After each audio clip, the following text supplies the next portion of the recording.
Let me start this off by telling you guys about Kenneth. Now, Kenneth is this, oh my goodness,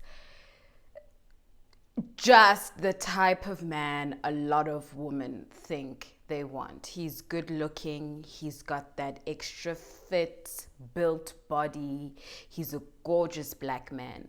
He is doing really well for himself. Listen, he's not lacking, and his style, oh, he has impeccable style. He knows how to put things together. He's got a jewelry, his own little collection going on. You know how these type of guys are. They have their collection of watches, of little bracelets, of earrings, whatever. They know how to get it popping.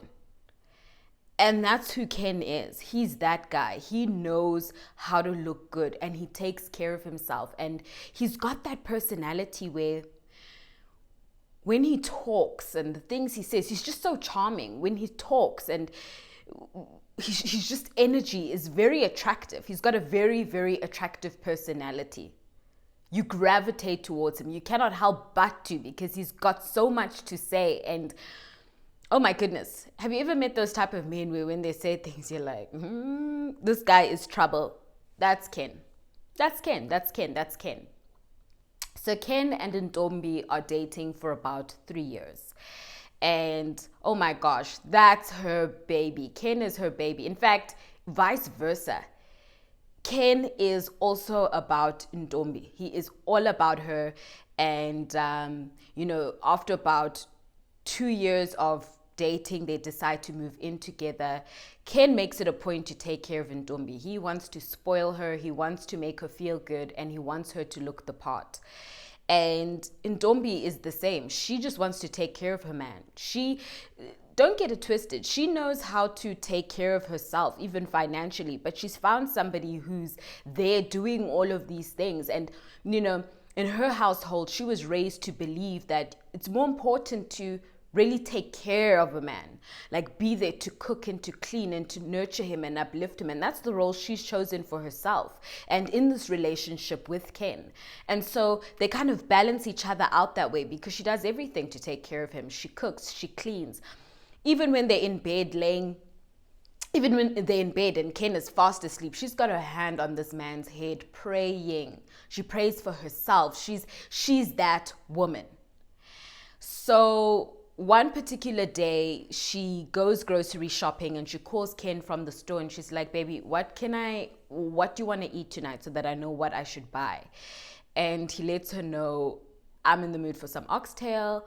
I want it with some mashed taters, and then hook up those beans and whatever. And she's like, cool, got you, love you, see you later on, love you too. At the grocery shop, going down the aisle, she finally finds the oxtail. She's now comparing the portions and the prices and trying to make sure that she gets, what's worth her money. So while she's there busy looking at the oxtail, a very familiar face approaches her. And as soon as she gets there, she's like, hey, Ntombi, do you remember me, Natasha? I'm so-and-so's friend. Now, so-and-so is their mutual friend. But of course, Ntombi remembered her. They had run into each other several times. So they get to catching up and talking. Ntombi's asking about their mutual friend. How's she been doing? I haven't seen her in a minute. Are you good? What have you been up to? Where have you been? What's good? What's good? And so they talk. Now, the more they get into conversation, Ntombi kind of, picks up on this. Natasha, you want to say something, mommy. What is on your mind? You good? And so she says to Natasha, I feel like you want to say something. What's up? Talk to me. And she's like, I really feel like you should know something, but I don't know that I'm the right person to tell you this thing. And Ntombi's like, well, look, if it's serious, I think you should tell me. I mean, I think the fact that you have it on your mind to tell me means you should just tell me. And Natasha says to her, look, yeah, about 2 weekends ago, I saw Ken and he was with another woman. Their interaction was anything but appropriate. And they were all over each other, and eventually they left together. don't know what else to tell you. That's what I saw. That's it. They were together. They were all up on each other. They were kissing. They were being really handsy. And I thought you should know. And then Ntombi is a little bit thrown off. And she's just like, wait, when was this? Where? And she tells her it was 2 weekends ago at such and such a place. And Ntombi is already like, okay. And Natasha very quickly says, I'm so sorry, Ntombi. I really didn't want to be the person to tell you, but I like you. I respect you. I think you are an incredible woman. And I just feel you should know. And she says, there's nothing for you to be sorry about. Thank you for letting me know. Now, obviously, after that news had been broken, it was a little awkward. Not because Natasha did the wrong thing, not because or Ntombi was making her feel bad, but because, somebody's feelings have just really been hurt. And I'm sure Natasha's feeling that I hate to be the bearer of bad news. So the vibe just kind of changed and they ended up saying goodbye to each other. Take care of yourself. Mwah, mwah, mwah. Be good. And Ntombi finishes up with her shopping and she gets home. Now, when she gets home, Kenneth comes outside to help her offload groceries and help her unpack. And as they're unpacking, Kenneth is talking. Eventually, he picks up that Ntombi's energy is just not the same and she's not saying much. And so he says, babe, is everything okay? You seem a bit off. And she says, and he says, are you okay? And she says, I don't know. I ran into somebody at the grocery store and they told me that they saw you 2 weekends ago when I was home visiting my sickly mother. And you were with some girl and you guys were being very handsy and kissing and you even left that venue together. Kenneth was already like, she's lying. She's lying. Yes, we were at this in this place. I was there with my boys. There were a few girls around, but I can speak for myself. I was definitely not getting handsy with anybody or inappropriate. And Ntombi hit him with the who's lying? Who? Because I didn't even mention who is lying, Kenneth. How do you know who I'm talking about? And he immediately starts getting defensive. Answer, no, I just know it's always women. Women are always causing trouble. You guys are always in each other's business. Da da da da da da da. And Ntombi says, so I suppose everybody who's told me that you do these things is lying. Everybody's lying, Kenneth. Everybody wants you. Everybody wants to hurt me. Everybody wants to see us break up. Everybody wants to see us unhappy. So they lie and they invent these stories about you cheating on me in order to break us up. And he kind of stands there and he looks at her and he's like, I mean, I'm not cheating. What do you want me to say? These people are crazy. They can see we're happy. They can see we're building together. They can see that we're an amazing couple. They're lying. She says, look, Kenneth, please just go out of the kitchen. Get out of the kitchen. Let me just cook in peace. I just need peace. Leave me alone. Just leave me alone. And he leaves the kitchen. She finishes unpacking and starts prepping the food. And while she's, washing the beans and, getting the meat together, baby girl starts crying. But she is crying. And she does it quite softly. She doesn't want, besides just not having the energy to cry out loud, she's just like, I'm tired of crying. There's, that pain that is so exhausting. You don't even have the physical strength to do it out loud. You're crying and it's a very quiet but deep type of cry. She's crying. She's walking around the kitchen, washing the beans, preparing the meat, peeling the mash, and the potatoes, and she's crying. And the more she's in thought, she just starts praying. She starts praying. She's crying. She's praying. She puts on a bit of gospel music. She's cooking. She's just trying to get her mind right. As time goes on, she gets this very calm sense of peace that overwhelms her. She's just like, I'm not going to be this person. I can't do this anymore. I cannot cry like this anymore. This is too much for me. I've got to move on. I've got to keep it pushing. And so she finishes up with cooking. She goes past the lounge and she tells Ken, look, the food is ready. You can go and disrupt. She calmly walks upstairs and she starts packing her bags. Now, Ken can hear there's movement upstairs. He can hear that she's pacing up and down, this, that, and the other. And so he eventually goes upstairs to check what's going on, and he sees her packing. He immediately starts begging, please don't leave me. Please, please, please, please, please. He's freaking out. He can see the look on her face. He can see that there's something very different about this time. He's begging. He's telling her he's sorry. He'll never do anything to hurt her.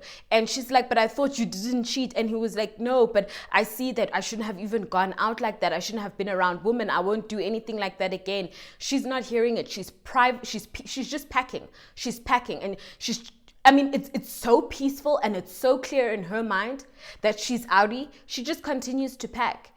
Now, one could say that every time she heard about these things, every time she was hurt by this man, she was edging towards the door. She was edging towards the door. This day, she wanted out. She was clear she was leaving. She packed her stuff and she left. Homeboy begged and begged and begged. Even after the fact, he was blowing up her phone and begging. Ntombi was done. It was over for her. It was absolutely over. She knew she didn't deserve any of this. Within months, Homeboy was back to his shenanigans. Homeboy was back to being in them streets with different girls, doing what he wanted.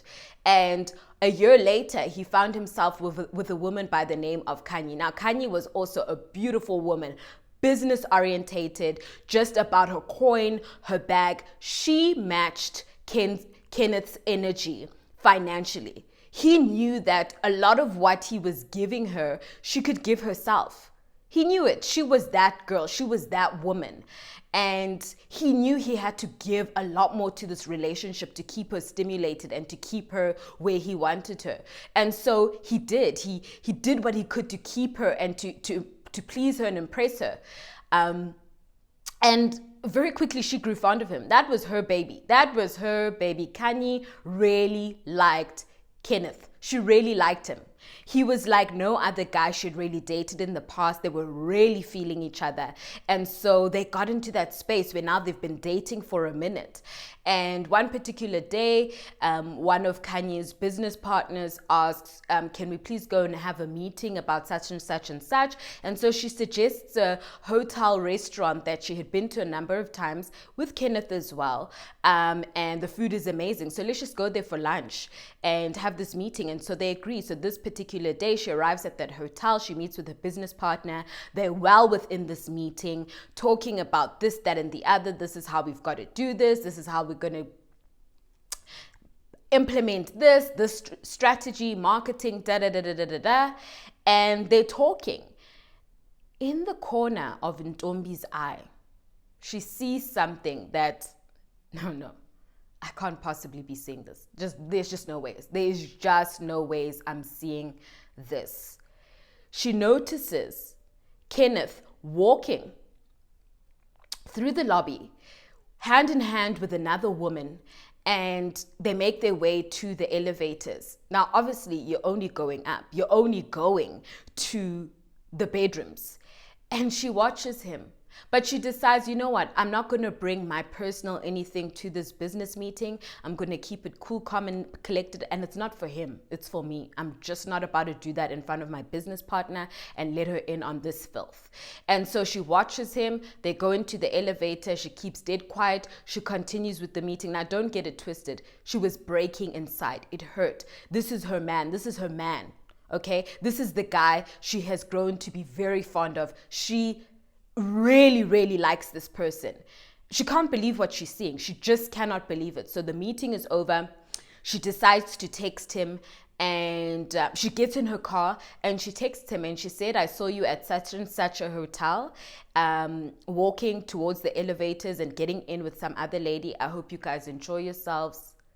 I'm good. I'm done. Don't ever call me again. An hour later, after Ken has done what he needed to do, he calls her phone and he notices that he just cannot get through to her. He's blocked.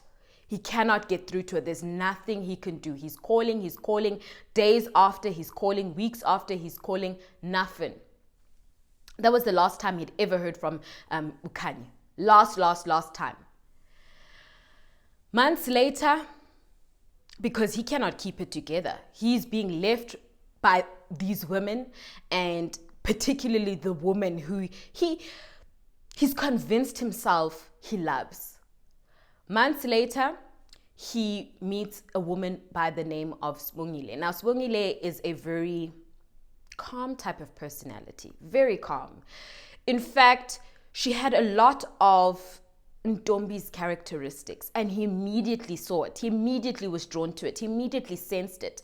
She was that very calm, nurturing, kind, loving, church type of woman, and he liked her. Now, Sibongile wasn't easily impressed by, Kenneth and what he had to offer, and this, that, and the other. She really wasn't. She was just a very calm person. And the more they got to spend time together and the more they got to know one another, the more she realized, you know what, I actually do like him. He's a nice person. He hasn't shown me anything that I should be, cautious about. He hasn't made me feel like he's capable of any filth. I like this guy. He seems like a really cool person. And so Sibongile and Ken start dating, and for a while, and they're enjoying each other. They're really enjoying each other's company. Again, about 2 years into their relationship, now they're having conversations about, at some point, let's get married. At some point, let's talk about kids. It's getting serious for the both of them. So one particular day, Kenneth is like, let's host something here at the house. I'll invite some of my friends. Feel comfortable to invite your people. Like, let's just have a nice show. I'll invite my boys. And she was like, cool, no problem. So later on that evening, about 3-4 of Kenneth's boys arrive with other girls. And already Sibongile's friend, Ulindi, was just like, no, this doesn't look right to me, not feeling it. But it's not her relationship. She can only, go off of what she would feel comfortable with. But it's not her relationship. She's not going to impose her beliefs or her opinions on the situation. So her antennas are up. She's already like this with Kenneth. She's already watching the situation. Now everybody gets to drinking and they're getting more and more liquor in their system. They're having such a good time. Usbongile is there doing things in the kitchen. Some of the other ladies are helping in the kitchen. They're all laughing, having a good time in that kitchen, talking, this, that, and the other. Eventually they go out to swim and to relax and eat and drink more. Now the whole time this is going on, like I said, Lindy had her eyes on this man. She just didn't like the situation. She didn't like the energy. She was not feeling it. And the more time went on and the more intoxicated people became, Lindy was looking at Kenneth like, what do you think you're doing? What do you think you're doing? Why are you flirting with another woman in your house? Actually, you and your girl's house. Like, what do you guys think you're doing? I mean, what do you think you're doing? She pulls her friend aside and she's like, I'm sorry, but your man is being very inappropriate. And I don't know if it's that you've, had one or two to drink that you're not seeing it, but he's flirting with this girl here in the house in front of us. And Sibongile is just like, I really think you're reading too much into it. Like, I don't think it's that. Now remember, her and Kenneth have been dating for a minute and he's never given her a reason to doubt him. Never. So she's just like, I know my friend. I know she tends to be a lot more, on the lookout and a lot more ready to get it popping. So I don't even fault her, but I'm not that type, number one. Number two, I don't see what she's talking about. So she lets her know, like, I love you. Thank you for having my back. But I don't see what you're talking about. It's really not that serious. We're all having a good time. Lindy's like, okay, I'm not going to say more than what I have, but she's here with Ken. Here. She keeps her eye on him. She's just like, nope, this guy, don't like it. Do not like it.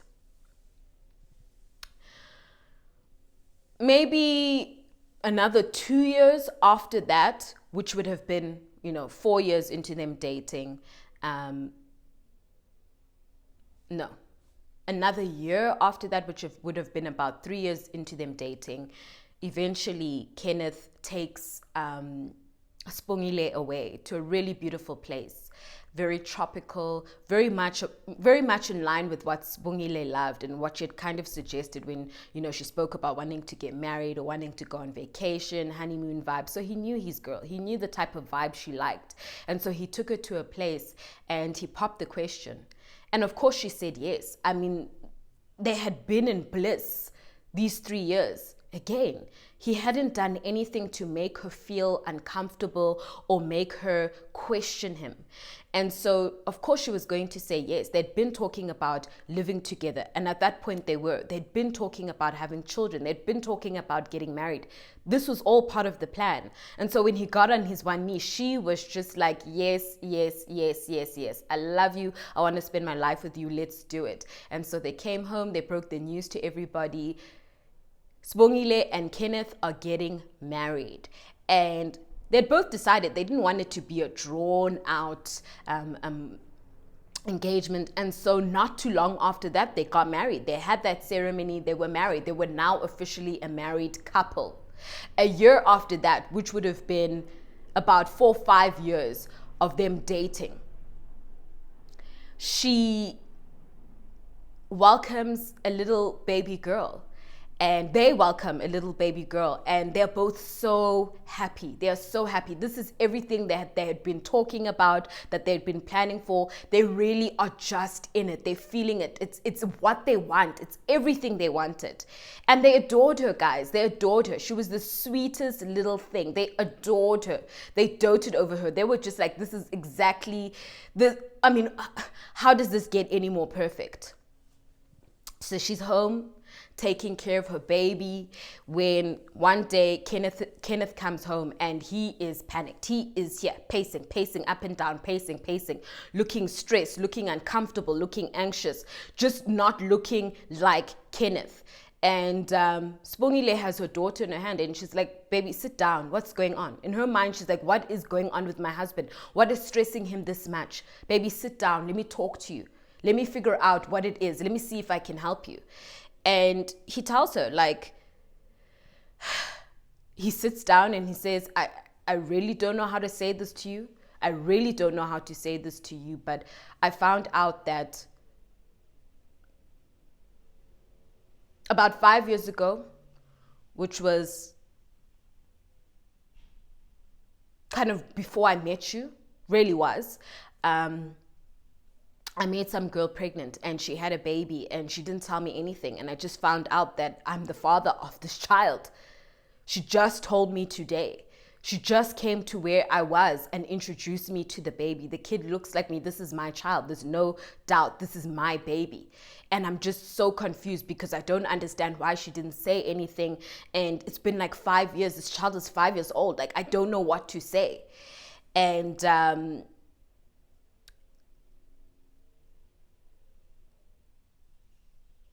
Sibongile is just like,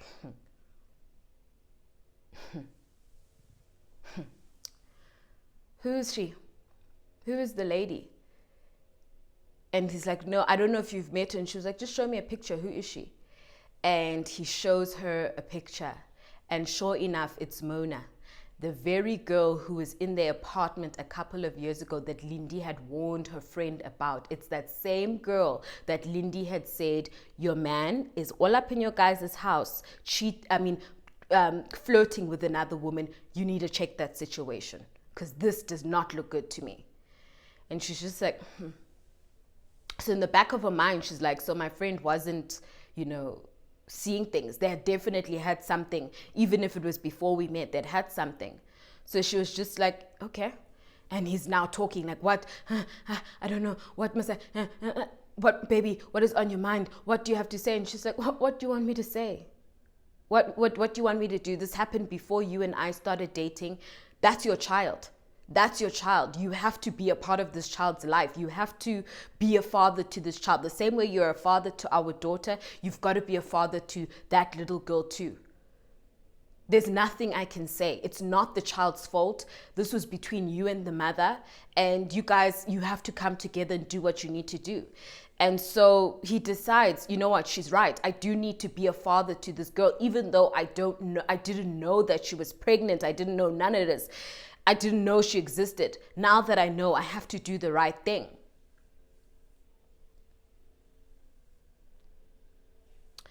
About 13 years later, when this little girl is about 18, her name is Zandi, by the way. When Zandi is 18 years old, at this point, her and Kenneth have a very good relationship, the same way he does with his youngest daughter. Him and Sibongile is still very much married, still very much a loving couple, still very much in that space. He gets a phone call from the hospital, and one of the doctors say, look, sir, you need to please come to the hospital. We've got your daughter Uzandi here. She's fine. She's stable, she's awake, she's talking. She actually gave us your number and asked that we call you. But you do need to come here. She's had an accident. And he is freaking the heck out. His baby girl is in hospital. What the heck has happened? He rushes over there. He gets there and he sees her laying in a bed with her face cut up, with bruises, looking battered, looking bruised, just looking a mess. And he immediately rushes towards her bedside and he's like, what happened? He's kissing her. He's even got tears in his eyes. He's trying to kiss her and she's making these tiny little noises. She's in pain. She's in pain. And he's kissing her and he's asking her, Zandi, what happened? What happened? Were you in a car accident? What happened? And she shakes her head and he's like, what happened? And she starts crying and he's saying to her, talk to her, but the only thing he can really do is hold her hand because she's bruised. He doesn't know where else she's hurting. He doesn't know where else she may be cut or wounded. So he's rubbing her hands and he's saying to her, talk to me, baby. What has happened? What's wrong? And she tells him, Malcolm. And he's like, Malcolm, your boyfriend? And she says, yes. And he says, what happened? What happened with Malcolm? Where's Malcolm? And she tells him, Malcolm beat me. Malcolm beat me. Malcolm beat you. When? How? What happened? And she moves on to tell him the story. She lets him know that he had been cheating on her and she eventually confronted him and Malcolm beat her. And the whole time she's talking, Kenneth cannot help but just start crying.